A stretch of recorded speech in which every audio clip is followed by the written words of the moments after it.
Hello, hello, hello. Blessings to you. And welcome, welcome, welcome to Exhale into Life with Regina, the place where faith, wellness, and life real stories come together and also come alive. This is a very powerful month, and we're going to be focusing on August, first day of August. Welcome, August. And this is Wellness Month. Isn't that something? Last month was Men's Mental Health Month, and we celebrated, of course, Father's Day, and August is a wellness month. And actually, we're celebrating a lot of children going off to college, as well as um, weddings and people taking trips, wrapping up their trips actually, because kids are going to be starting school again. And what I can say is that when I was growing up, we used to start school in September. Our school would start after the holiday.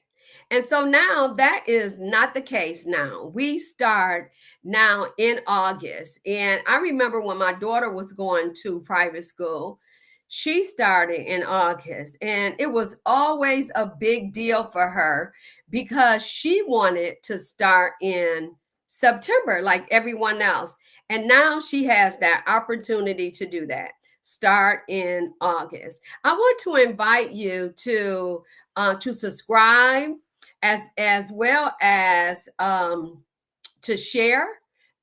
We are now on YouTube, so make sure you subscribe, you share, as well as comment, for we can know are you liking what we're presenting. Today, I do have a guest, but there seem to be some issues, and so we'll see how things turn out for us. I'm excited about the Wellness Month, and taking care of ourselves is not really an easy thing to do. What I can say to you is one of the things that I have come to understand is that taking care of yourself is a full-time job.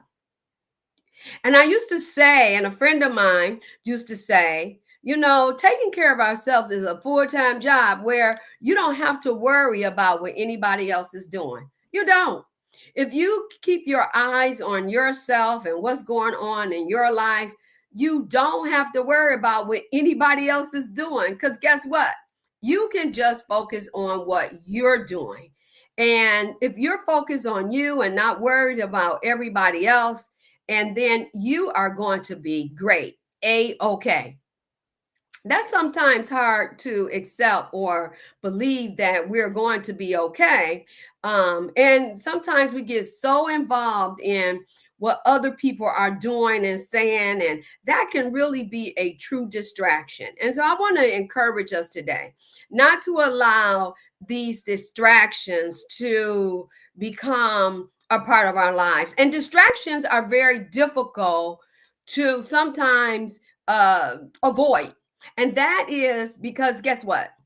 We are on our phones regularly.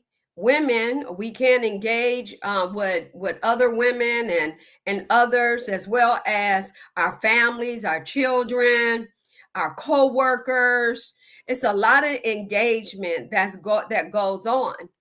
And it's easy to get distracted, but being distracted, I believe everything has a plus and a negative to it. So let's look at this. Let's look at the plus and the negative about it.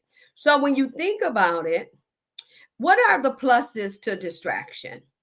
Well, if you're distracted and something is bothering you, then what you can do is think about um, the positives of the fact that you're able to focus on something else.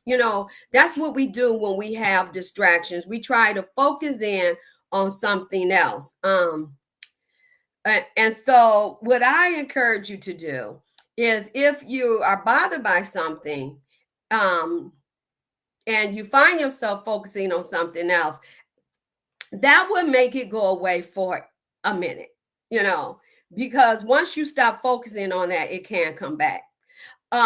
Another way that distraction can be a positive is that when we focus on something else, we can have fun and we can engage with it, and it can take us away. There used to be a commercial that says, take us away, and Calgon, take me away.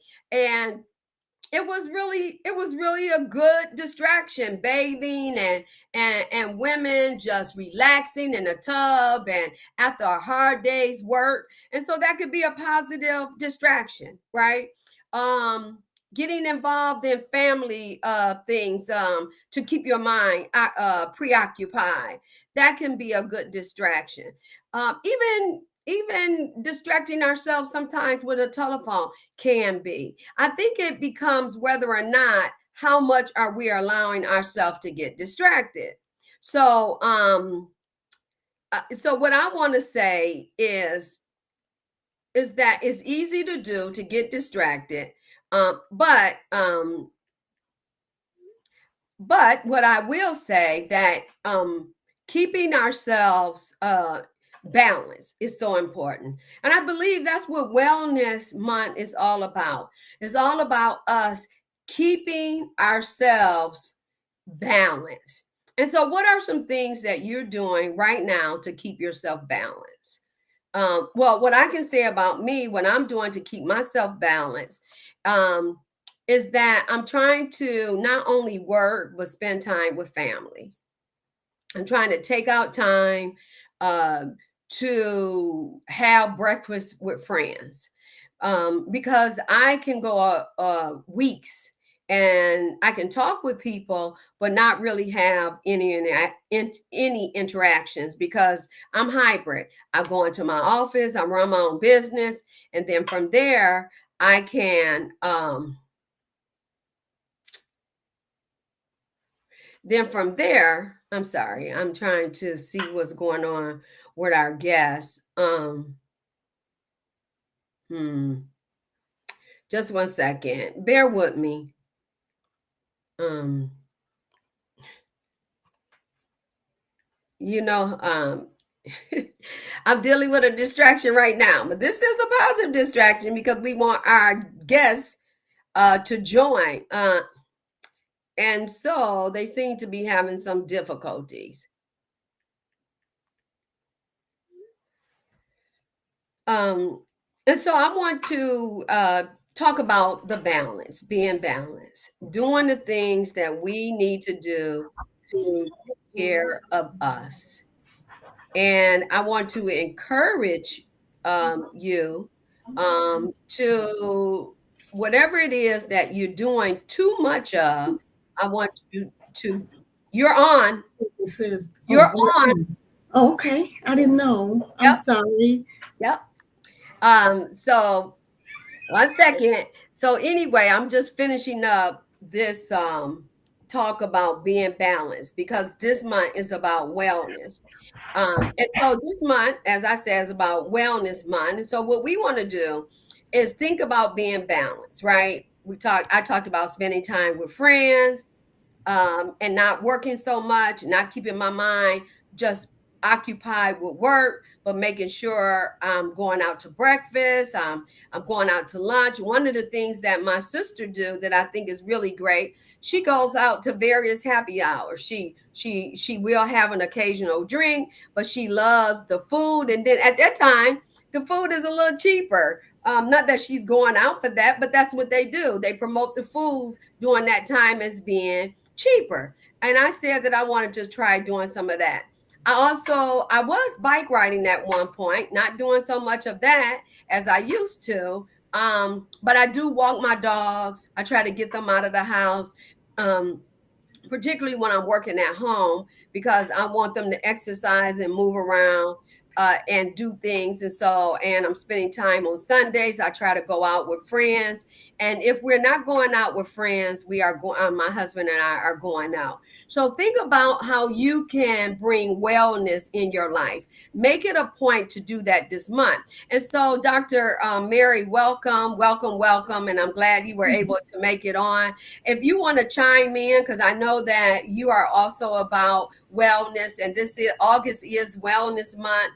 So if you want to chime in and share anything about the wellnesses that you have been practicing during, your life, and even that maybe that you have just started.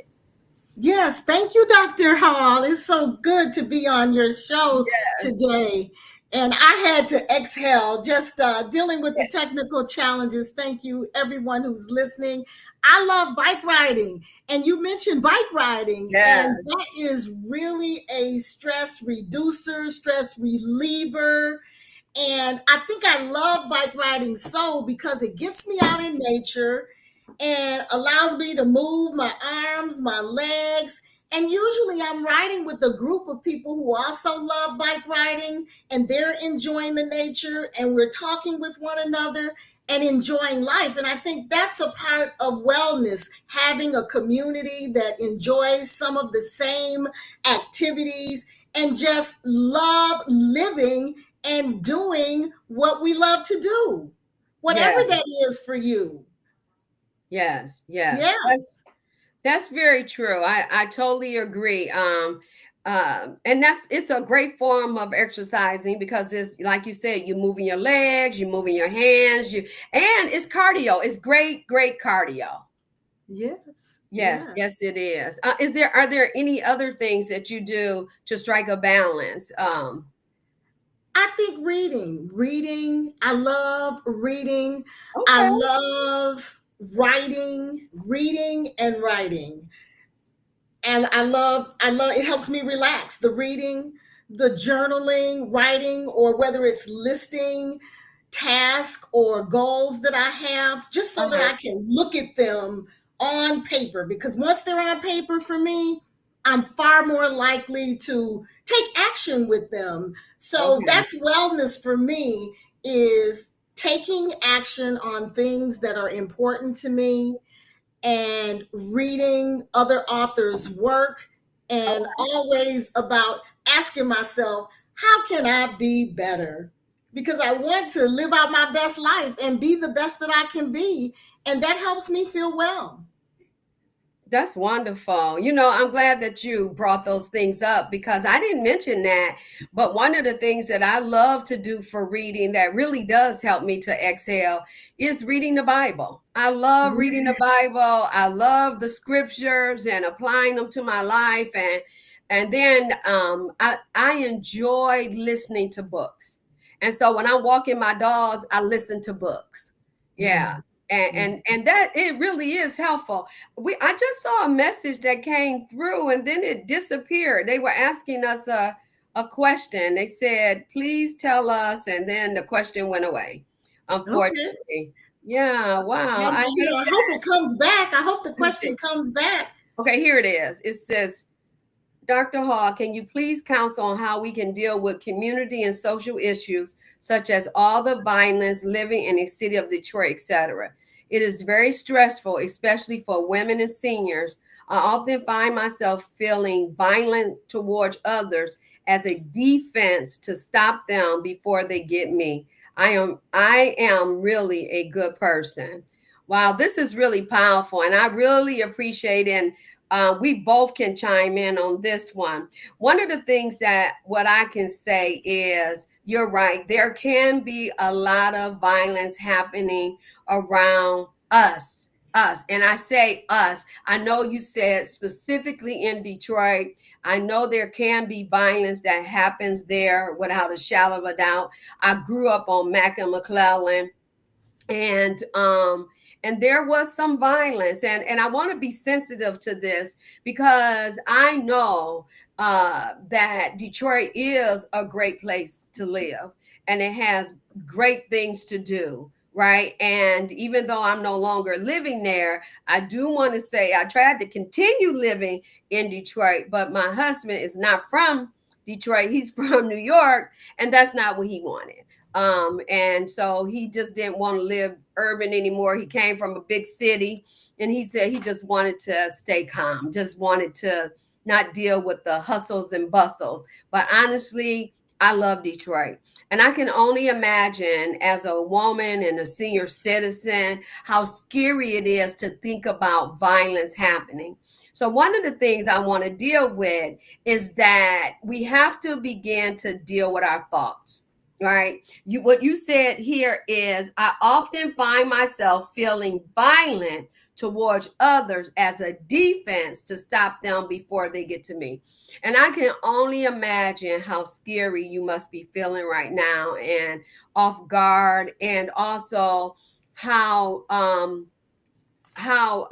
disruptive these things must be to have to focus on that. So one of the things I would encourage you is to think about your thoughts, right? So is this true, that I am going to be violent towards others before they are violent against me? So that is a thought to really survey, to ask ourselves, has anyone been violent against me? Even though there's violence happening around the world, am I being attacked? Because now it becomes everybody is attacking me. And as a woman, as a senior, if you're living in that way, then that thought can prevail and you end up hurting someone who you didn't intend to hurt because you are a good person. So, first, we have to ask ourselves, is violence happening to me? And is it happening around me every single day? Because any day we walk out, anything can happen. Good things can happen and something bad can happen. So we have to inquire about our thoughts. Once we think about inquiring about our thoughts, we have to begin to ask ourselves questions like, is this true? Is this true? Is this true that I need to be on the defense to stop someone? Well, that would be all or nothing thinking. That's a black and white, not seeing any gray in what others can offer. That's also can be a magnification because of the violence that's happening. Now you could be magnifying it to a point or to a level that you feel like you need to strike first. You can think about it also in terms of um, the emotional reasoning. I feel this way, so this must be true, because even though we feel and our feelings are valid, they're not always true. So one of the things I would tell you is to begin to evaluate that thought, get into some counseling to talk about the scariness and the fearfulness of it, because I don't want to minimize that, and that's real. I hope I answered your question. I'm gonna turn this over to Dr. Bruce. Well, I'm happy to comment on what I was thinking as I was listening to the question. And what comes to my mind is, from a community perspective, I understand your feeling, like you might want to commit violence because you experience violence. But I also would like you to think about the community and ways that you can help stop the violence. There are restorative justice programs that are in the community that are about peace, that are about other ways of handling conflict that causes much of the violence that we experience is around some type of conflict. So, what is it that I can do in my community or in my life to help stop the violence that I am feeling? And just as Dr. Hall is saying, if you're having certain feelings, consider getting into counseling to help you deal with the fact that you feel like you might commit violence because you are dealing with so much violence in and around you. So it's Yes. always, I'm experiencing, but what can I do to help my situation? That's what I Yeah. would like to offer. Yeah, I think that's really great, Dr. Bruce, because there are community groups that are out there, and there are people who are out there feeling like the senior and being a woman is feeling. That's why I say we don't want to minimize how you're experiencing this. However, we want to make sure that we are looking at it from a eye of having a truth perspective rather than a fear perspective. I said earlier about the Bible, right? I said that I really depend on scriptures, and what I can say, walking outside can be trying. But if we allow fear and anxiety to control us, then that's what's going to begin to come in our path, because we're going to be afraid and fearful of things that are really not trying to control us. But because we're fearful and we have anxiety about it, and I needed to say that because now you're experiencing anxiety, then your thoughts are going to turn towards those anxious, fearful thoughts. And the Bible says that we have to be careful of fear. Um, because it is fear, I believe, as they say, evidence appearing real. And so we have to be very careful. So we don't want you to put yourself in harm's way and end up doing something that you're going to regret. So I love what she said about the social justice group, becoming a part of the peacemakers groups, understanding, getting into counseling, getting involved if you have a church community. I think those things are real important. And I really appreciate the question. So right now, I want to take the time to introduce our guests, and glad that things have worked out where Dr. Mary Bruce was able to join us. And so I'm going to read a little of her resume, but I want to put some emphasis where oftentimes I don't necessarily see this all the time on resumes. However, I do want to say that when I see it, on bios, but I think it's really special. She says that Reverend Dr. Mary Bruce is the daughter of Mr. Leon S. Clark Sr. and the late Ernestine M. Clark, and the mother of Carmen Christina Asosami. Is that right? Yes, Oshosami. Okay, Osasami. And the mother-in-law of Mr. Oluwasu Osasami, and the wife of Dr. Dana Michael Bruce. She is a Louisiana native who grew up in Saginaw, Michigan. Mary was baptized at the age of 8 and accepted Christ as her personal savior. So I just wanted to make sure that I gave some information that way. She received her early Christian education from Bethel African Methodist Episcopal Church, AME, located in Saginaw, Michigan. She attended her parents' alma mater, Southern University A&M, and Baton Rouge, Louisiana. She holds a Master's of Divinity degree from McCourt Theological Seminary, located in Chicago, Illinois. Reverend Dr. Bruce is a bivocational and has the spiritual gifts of exhortation and the strong ability to pray. I love that. And so let me see, Mary, I just want to also mention your PhD. Professional experiences. Dr. Bruce received her PhD in political science from Wayne State University, Detroit. In 2003, she holds a Master's of Public Administration from Oakland University, Rochester, Michigan. And Dr. Bruce's major areas of concentration is public administration, and her minor areas are public policy and American politics. And I'm going to stop right there and welcome our guest, Reverend Dr. Mary Bruce. Dean Bruce, thank you. So thank you for being on today. Also I want to say that Mary is also an author. And she wrote a book, and we're going to start talking about that. And I first want to get into what inspired you to write the book. It's called The Art, Skill, and Spirit of Follow Through. What inspired you to write about follow through? What inspired me to write about follow through is I began to look at my life. You know, you called off a lot of degrees that I have been able to matriculate through various programs. Blessed be the name of the Lord that I've been able to pursue education. And I love education. Mm-hmm. And when I look at the different opportunities that education has afforded me to experience throughout my life, oftentimes I realized that it was because I made a phone call that I had the unction of the Holy Spirit to make, or I asked a friend to help. I can remember when I was working on my PhD and I had the feeling that this is a lot of work. I need help. But I wasn't very good at asking others to help me.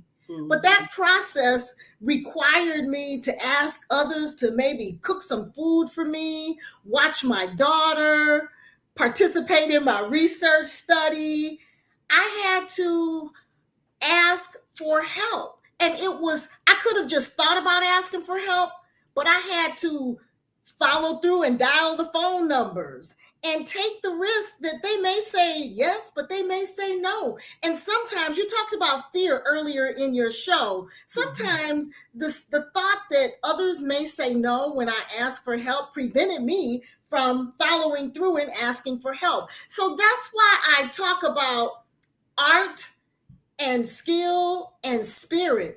I relied heavy on the spirit to help me to do those things that I might have been afraid to do. I would pray and say, Lord, help me to call Regina, for example, and ask her to help me do a particular thing, or help me call Melissa. My friends, I had a circle. And as we talk more, I'll talk about having the importance of having a circle of people that love you and that will care about you to help you follow through on those things that you may have fear or lack of resources or lack of time that prevent you from actually following through on fulfilling your dreams, goals, and visions. So what made me write this book was the experience that I had with follow through, that it was because I kept going to class. Even when obstacles got in my way, I made sure I enrolled in a class until I finished. I had to follow through. And I said, let me write a book on follow through, because this is not easy. This is difficult. And I want to help others follow through on their dreams and their goals and their visions.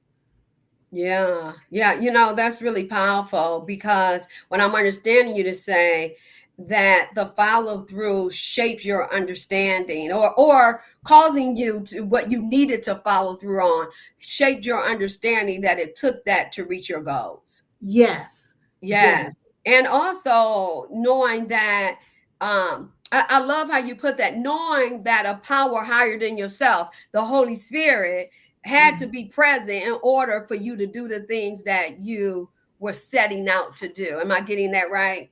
Yes. When I couldn't write the letter, which involves the skill, and we can talk about that as we go on, but sometimes in order to actually write a letter, I would have to get myself to do it. I might and we'll talk about the difference between procrastinating and following through. But sometimes we know we need to do a thing, and the ability to get it done, they're far away from one another. Yeah, that's really powerful. Well, tell me, because I do agree we need to get into that, and we have like 15, maybe 20 minutes to do that. Right. So, right. So, what was a defining moment when you realized follow through was a spiritual discipline as much as a practical skill? Yeah. So when I wrote the book, it's really a spiritual book, and I talk about the unction of the Holy Spirit. Yes. And this book is not about following through on washing the dishes or following through on making doing tasks that we need to do daily. Okay. This book is about following through on those things that you know that the Lord called, created, and compelled you to do while living here on earth.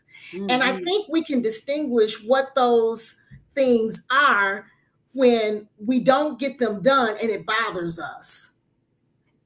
Let's just say Okay. you're supposed to start this business and you haven't started it, and you're bothered because you haven't started it. It bothers you when you're sleeping. It bothers you as you're going through your life. It keeps remembering, I really want to start this business, but I haven't. These are the types of follow through aspirations that my book focuses on, and that's what makes it different from procrastination, because it's not doing and not being able to do something that you know that the Lord has called you to do. and it's going to take some special help, special attention from yourself to devote on that. I would say writing the book, The Art, Skill, and Spirit of Follow Through, was one of those things that my soul wasn't satisfied until I completed writing that book. Hmm.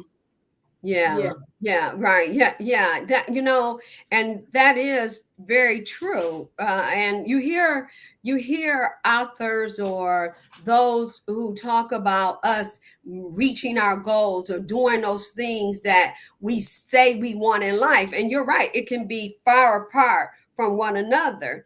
And knowing that you have all these degrees, what made you say, hey, because you love education, so what helped you um to bring it closer together? Now you talked about friends, you talked about family, you talked about the work had to be done. So what was some of the things that, I guess, additional things that you did to bring it closer together? To actually bring getting What it you say done. you wanted, What bringing I those said, things, yes, yeah, yes. closer Let together. me let me use the book as an example to Sure. answer that question. So I said I want to write a book on follow through because it's been the fact that I followed through that I believe has gotten me to where I am right now in life. And but it requires sitting down writing. It requires sitting down writing a lot and every day I didn't necessarily feel like writing. So Hmm. I really had to do exactly what I talk about in the book. I had to find me a prayer partner. I had to find me another person who was writing a book as well, and I Hmm. partnered up with that person to write with, and we held each other accountable to write. And I that's what helped bring this dream of writing a book to actually doing the work that's required to complete the book and actually get it out there on the market, was Hmm. asking for help, finding a support group, and praying, asking God to help me, and learning also about the independent publishing process. And I also did that right along with my prayer partner. We Yeah, both wrote at the same time yeah, our books, and we yeah, supported one another. yes, yes, yeah. Yes, and that's what That, I encourage people to do. Yes. yes, that's really true because I remember when me and my prayer partner, we wanted to both be married, and we prayed about it. We got together, we prayed about it, and we married a year after one another. And I tell people about that, about seeking God together on Yeah. things that you say you want in your life. And if you want to be married, or if you want to do this. And a lot of people, though, Dr. Mary, would say, depending on God for all that, really, I mean, is that really real? What would you say to them, the ones that do have doubt? And first of all, let me say that for them it's a legitimate doubt, because people have felt let down, and um, believe that they were going after things, and other things happened to them while they were on that path. Yes. Doubt. Doubt. I find people that believe in you to be around you. Particularly, I think that can help with when I'm doubting myself. That's when I have to look to people who can also affirm me and lift me up when I'm feeling down. So I also thought of scriptures. I leaned on scriptures. Philippians 4:13, I can do all things through Christ who strengthens me.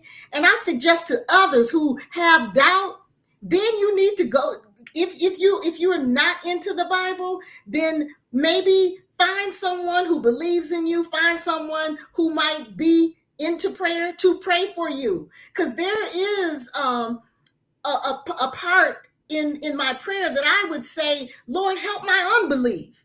There's Hmm. nothing wrong to have that doubt and that unbelief. And God will hear you when you are in a state of doubt, because God knows we're human and we have fear and sometimes we have doubt. Yeah, But yeah, that's God, really true. help me with this doubt, because Yeah, I want to get to the other side of what I know you called me to do. yeah, I love that, getting to the other side. And so I do want to say that I get that everyone may not accept the premise of God the way we accept God. And that's okay. I mean, you have to believe from where you are. I Right. I do want to say though, in my bio, I talk about being a Christian counselor. And I will have people who are agnostic to come and see me, or they believe differently in a spiritual being, or they believe in the work that they do themselves, but they chose me because of the fact that I was a Christian, Yeah. which sometimes it used to surprise me. But what I hear is that I wanted someone who was morally um grounded. That's what they Yeah. were looking for. Someone who was Yes. morally grounded. And so they just want to make sure that I'm not God, God, God, God, God. But in my counseling, because I am a Christian counselor, I don't have to say God, God, God, God, God. But the tools that I use are geared towards those principles, Yes. and they find them acceptable. So I love that, Mary, what you're saying, though, the principles that if we exercise these principles, Yes. and they can come true in our lives. That's Yes. just it. Yeah. And so you talked about some daily habits that you formed, and relationships that you formed. So what would be the difference between procrastination and follow through? Because I did hear you make that distinction. Yes. The distinction is, I think procrastination is having a task that we know we need to do, but we're going to put it off. Let's say if you have a paper to write, you Uh-huh. know the paper is due on the 15th of August, and let's say it's the 10th of August, and waiting till the 14th of August to write the paper that's due. That's procrastination. Okay, good. Follow through, under the premise of the book that I've written on the art, skill, and spirit, is nothing like writing a paper. I also mentioned doing the dishes, making your bed. This is about dreams and goals and visions that come from your heart, that you feel like you didn't really put them there. For let's say, for example, if you always wanted to travel to the continent of Africa, and that was a dream or a goal, and you felt like you wanted to go because you wanted to know more about your heritage, or whatever country you have lineage from, you always wanted to go there. That's like a dream. I would Hmm. think that may be something that would be followed through, rather than, that would be something that would fall under my book and my work of follow through, because there's something within you that wants to travel back to learn more about the history of your lineage, of your ancestry, and where you come from. And you might not be sure how you're going to get there. Because I talk about in the book, when there are obstacles, I've developed a model in the book that is a tool that will help you understand even more the difference between follow through and procrastination. Because needing to go there is the unction of the Holy Spirit saying you really need to get to Costa Rica, or you really need to get to Namibia, um, Africa. You really need to go there because there's something that makes you want to go, and you have to find the resources. You have to find the time. That's not about, now if you procrastinate in really trying to find the resources and find the time, that might be procrastination toward the larger goal. But this not following through is having a goal that that's like that, where you find barriers preventing you, where you need to pray to get the money, or you need to find a way to raise the money, though, and you need to Yeah. find a group of Okay. other people Okay. that all also want to go on the same trip you want to go on. That's really beautiful because I can see the distinction. Just, Yes. so it's not like, oh, I procrastinated on washing the dishes, or say today I said I was going to go to the grocery store and I procrastinated and I'm going to push it off to tomorrow. What I'm understanding you to say, this is about dreams and where your heart really want to go. And it's going to take that extra involvement and work for you to get it done. And so, if you dreamed about going to another country, which I had dreamed about going to Egypt, I'm going to Africa. I end up going to Egypt, and it was such like put together. I had to figure out the funds, and we did it during COVID, and so the plane fare was cheaper than it ever had been, and so thank God, okay. And I went there and had an absolute ball. Met people that I would have met if I had not gone to Egypt and had a ball. So yes, I can see what you're saying. So it's about helping people to reach those type of goals, the things that are unction that pulls on their heart. But they don't know how they're going to get the money or how they're going to do something. And I'm glad you're mentioning that. So because you can easily give up, because those are harder to actualize. Did you want to Yeah. speak a little to that? Because those things are harder to actualize. Hmm. Yes, and that's why I think that you need to be clear about that's where the unction of the Holy Spirit. There's something saying you want to do these things because Yeah. you don't want to leave the earth without doing these things. Sometimes I even think of weight release as one of those types of things that one has difficulty with following through on. They don't want to live their entire life obese. So Mhm. and that's not wellness, and but yet it's difficult to follow through on. So how do I do it? I do it try to do it within community. Find someone else that's also struggling with the same issue, or also has the same goal. That's how Yes. I would answer that question. Okay, that's really good. Well, I just want to take this moment to thank everyone for watching. You have been watching Exhale into Life with Regina on WJZZ Cool TV, the coolest station in the world. And you can like, subscribe, comment, and share on YouTube and other social media outlets. So thank you so much for your participation. So, Dr. Bruce, what I wanted to ask you, what was the hardest part of writing your book? I would say the getting up on a regular basis and writing, the actual writing part, which was why, again, I needed to find a writing partner, finding a support group to work with other writers. And what a wonderful opportunity that was to talk with other people who were independently writing their own pieces of work. Some mine was about professional, not professional, but personal development and spiritual development.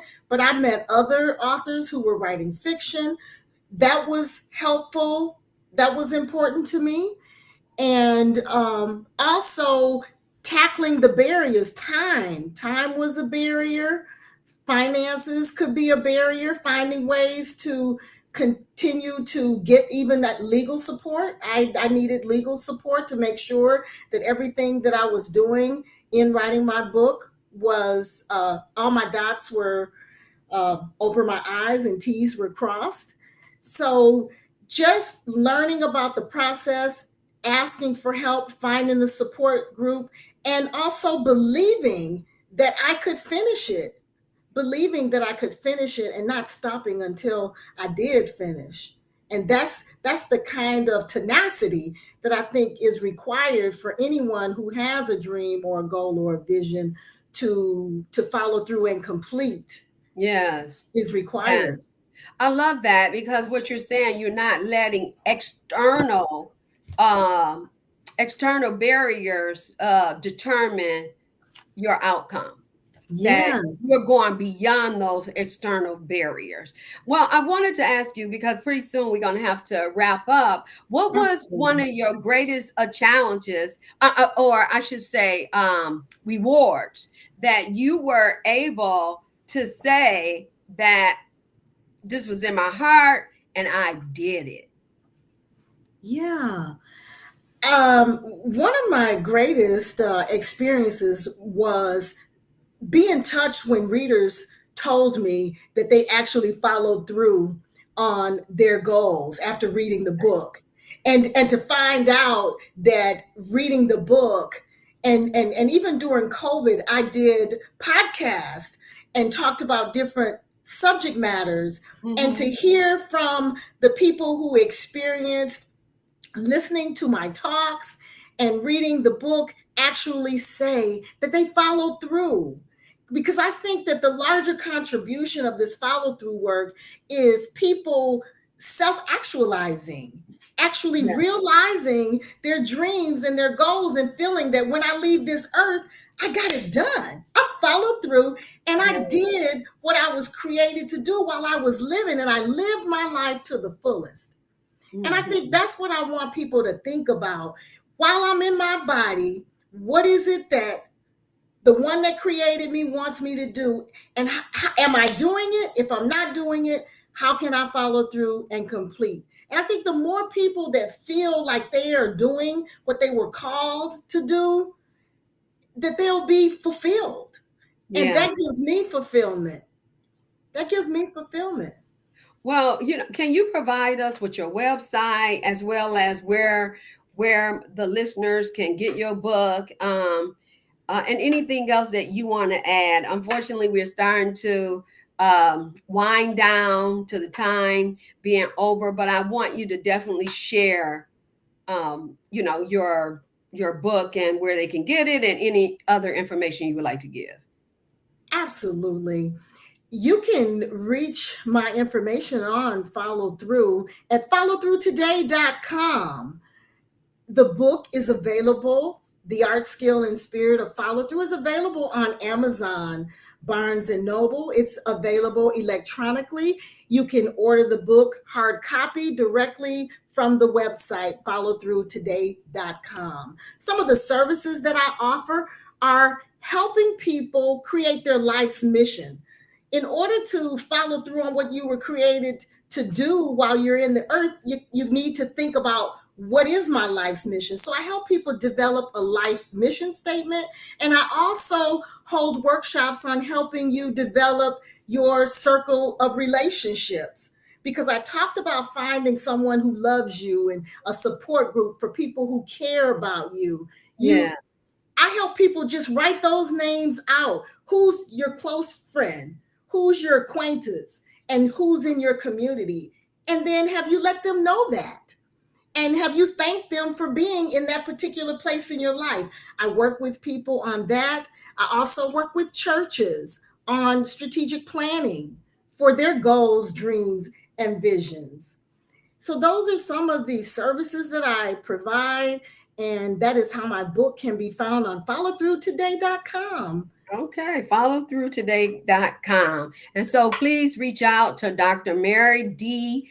Bruce and get her book on the art, skill, and Spirit of follow spirit through. of follow Yes. through. Yes. Yes. And I'm sure without a doubt it will be a treat. I do have the book. I feel like I got greater understanding today about your book, and just found it to be extremely enlightening.